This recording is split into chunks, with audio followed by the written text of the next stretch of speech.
بسم اللہ الرحمن الرحیم۔ عزیز طلباء السلام علیکم، میں ہوں آپ کا ٹیچر آصف شبیر۔ 6 کلاس کی تاریخ کے ساتھ آج کا دوسرا چیپٹر ہے آریاؤں کا زمانہ، آریہ کا اصل وطن اور ان کی ہندوستان آمد۔ برِ صغیر کی قدیم تاریخ کا سب سے اہم واقعہ اس خطے میں آریاؤں کی آمد ہے۔ آریہ سے مراد اعلیٰ نسل اور غیر ملکی لوگ ہیں۔ جبکہ یہ قوم وسط ایشیا سے جنوبی ایشیا میں داخل ہوئی تو یہاں مقامی آبادی دراوڑ نسل آباد تھی، جو آریاؤں کے مقابلے میں کمزور تھی۔ آریہ نے انہیں مار بھگایا اور خود قابض ہو گئے۔ اصل وطن آریہ جب ہندوستان میں آئے تو ان کی حیثیت پناہ گزین کی تھی۔ مضبوط جسامت جنگجو فطرت نے جلد ہی ان کو شمالی ہندوستان کا فاتح بنا دیا۔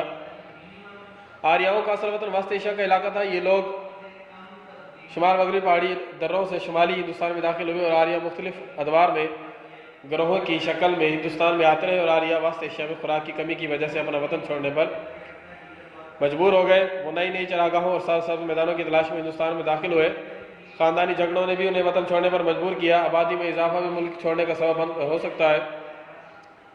وہ ایک لمبے عرصے تک وادی سندھ میں رہائش پذیر رہے اور اس کے بعد گنگا اور جمنا کے سرسبز میدانوں میں پھیل گئے۔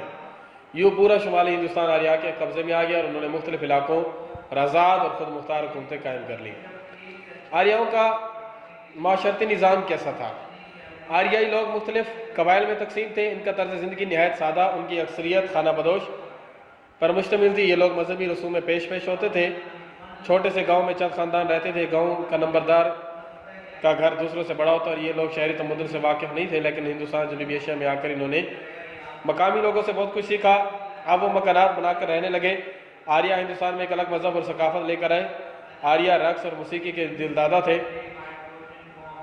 وہ نیزہ بازی میں بھی ماہر تھے۔ آریاؤں میں باہمی تعاون اور اتحاد دیکھنے کے قابل تھا۔ اعتماد اس قدر تھا کہ دکانوں اور مکانوں کو تالے نہیں لگاتے تھے، اور مذہبی رسومات میں عورت اور مرد جو تھے وہ برابر کے شریک تھے۔ آریہ میں مشترکہ خاندان کا رواج تھا۔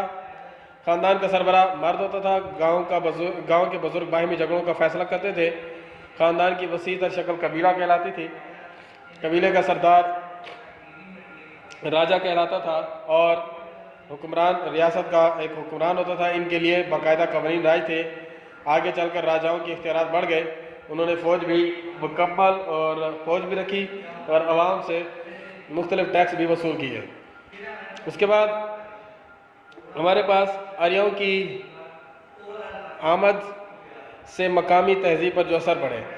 آریاؤں کی آمد سے ایک نئی تہذیب وجود میں آئی۔ آریاؤں کا مذہب، فلسفہ اور تہذیب مقامی آبادی سے مختلف تھی۔ ان میں پیشوں کی بنیاد پر ذاتوں کی شکل میں معاشرتی تقسیم تھی، اور رفتہ رفتہ ہر پیشہ موروثی بنتا گیا، اور بعد میں کوئی شخص بھی پیشہ تبدیل نہیں کر سکتا تھا، اور مختلف ذاتوں کے لوگ آپس میں شادی نہیں کر سکتے تھے۔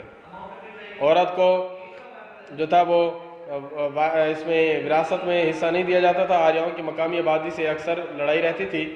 انہوں نے ایسے شہری تمدن کو تباہ کیا اور مقامی آبادی آریاؤں کی غلام بن کر رہ گئی۔ عزیز طلباء، آج ہم نے یہاں تک پڑھا ہے۔ نیکسٹ ہم ان کی جو سرگرمیاں ہیں اور مذہبی عقائد ہیں آریاؤں کے، وہاں اس کو ڈسکس کریں گے۔ تو آج کا ہمارا ٹاپک اختتام کو پہنچتا ہے، اس لیے اگلے تک کے لیے اجازت چاہتے ہیں۔ اللہ حافظ۔